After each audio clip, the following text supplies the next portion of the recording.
So I've been AMs teaching the classic cuisines of France and Italy in room 416, which they call the Bayview dining room because it's so pretty. Whenever we have outside guests, that's usually the place where they go and they dine with us. The class is about the two mother cuisines of Western cooking, Western culture.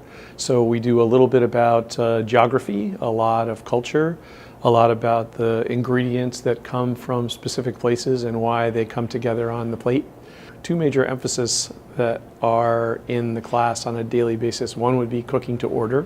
So we cook live for a dining room every day, and beautiful presentation of the plates. In the past few years, I've done some work with, it used to be called Cox Hub. It's part of the Cox television network, and I work with a couple of producers there writing about various topics. Last year I did a piece on how St. Patrick's Day isn't all that Irish.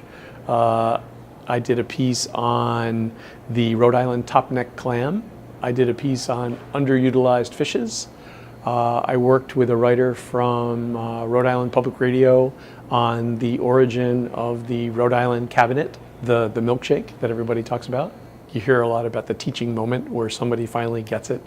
On day one of the classic French class, we teach students how to do a tourné potato. It's where you take a potato and it's 2 to 2.5 inches long, and then you take a small sharp knife and you shave it down so that it has 7 sides and it's roughly football shaped.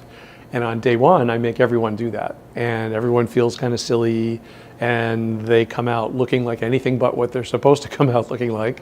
And then we do it again the next day and the next day.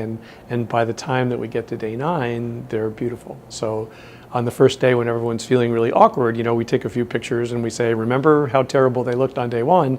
And then on day 9, when they go on the last plates, when we're doing the French menu, they're really quite beautiful. And the students are like, I can do this. And that satisfaction of seeing them do something that once they thought was impossible is really rather rewarding.